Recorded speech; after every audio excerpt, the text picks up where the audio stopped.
Welcome to another tasty episode where we will dish out some secrets for mouth-watering food composition. So today the big thing I wanted to do is kind of break some rules up. We all know the rules of thirds and we all know how to switch the grid on your phone, okay? That's easy.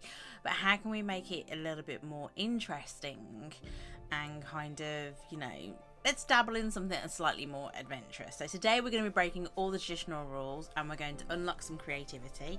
If you're new here, hi, I'm Robyn from Robyn Photography and Robyn's Academy, and I basically want to help you take better photos. So we're going to be experimenting with some unconventional and slightly more captivating food compositions to enable you guys to get a little bit more creative with your shots. So, in case you're wondering what kind of things we're going to be doing today, we're going to be breaking out the old tradition of the rule of thirds, and we're going to be pushing the boundaries to make sure that we embrace a fresh perspective. So, we're going to be looking at things like leading lines, rule of odds, triangles, we're going to do center staging, we're going to do framing, and we're going to look at how these have different impacts on different foods, okay? Because what you'll quickly realise is, depending on the food that you're doing, depends on the kind of shots and the compositions and lighting techniques that you want to use with it. Now, if this is already overwhelming you and you're already sitting there thinking, can you just tell me the answer? We have a playbook in a very, very simple breakdown that basically says if you're shooting this, try X, Y, Z. Okay, and it literally breaks down where you should put your light, where you should put your pieces, where you should think about putting your props and stuff so that you can enable you to get these compositions. It's a complete breakdown. It's absolutely delightful and it will help you guys have suggested ideas when it comes to taking your photos, okay? And these will become your go-to shots depending on what you're doing. First up, we have leading lines. The whole concept behind leading lines is obviously to guide the viewer's eye and making sure that you're creating a sense of depth and interest in your picture. Obviously, we can use things like utensils, we can use natural ingredients, and we can use the layout of how we put things together, which will come to the rule of odds. Rule of odds is absolutely classic for things like cocktails, ingredients, obviously making sure that you're using your 1, 3 and 5 is really, really important, and how you arrange your props and stuff will enable you to have a sense of harmony. So for some reason we feel better when things are odd, whether it's just a depiction of how we feel about ourselves, I don't know, but the reality is having these things, and this is where we can kind of then go into things like triangles. Triangles is absolutely amazing when it comes to food photography, and you can either use the figure of S or you can use a traditional triangle enabled to you to figure out where you're going to position your ingredients and your different components to be able to balance and create movement and gaze. Okay, so the idea is that you're building almost like a loop for them to follow around. Especially with the triangle, it just works, I can't help it. So the big thing I will say to you is that when you're looking at these things, don't stress too much about it. Leading lines is absolutely imperative, and you can use them with the rule of odds, you can use them with triangles, you can use them in the depiction of how you do it. There are different ways that you can kind of take it on board. If you really want to go into that kind of next level, then obviously you're going to be looking at doing things like framing. Framing can be done really, really well with things like your textures, so your textiles and things like that. Enables you to frame the shot, especially if you're doing an overhead, or you can use slightly more unconventional ways of way you do it so that you're actually framing through something. There's different ways that you can kind of take this to the next level. I'm not going to lie, that's creating depth and being able to show an arrangement that makes it a little bit more interesting.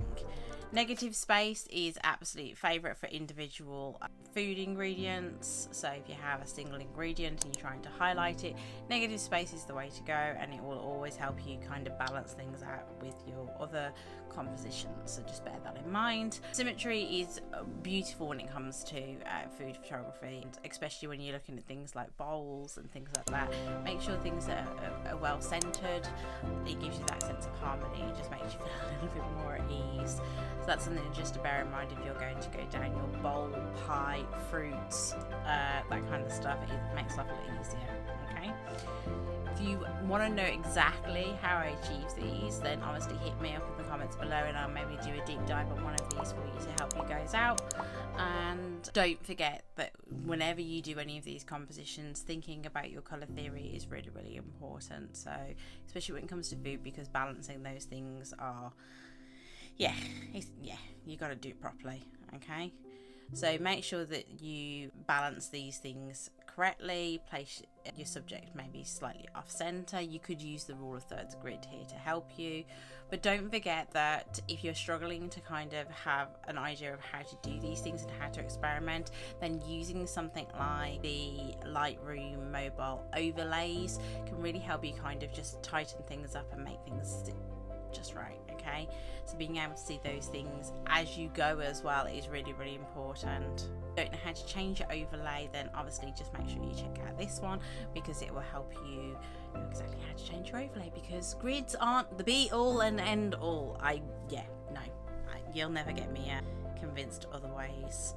Obviously overhead, as I've mentioned, overhead perspective, so your overlays are beautiful when it comes to bowls, symmetry.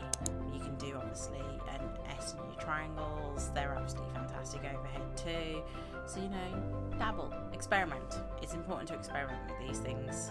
Finally, obviously you got your dynamic angles, and this will add drama. So if you're the kind of person who wants to add a little bit of tenseness to something, you're trying to make something a little bit more moody, then you want to go away from those calmer perspectives and be able to create something with a bit of tension. Exploring the different angles will help you to obviously achieve them and highlight the best features of your food. So bear that in mind. And if you really, really want to push the boat out, then I would highly recommend a close-up shot. Getting those macro shots is really, really important, especially if you're doing something that's a whole food, which will have a lot of texture, and you can even cut it and juice and specular highlights, and absolutely perfect.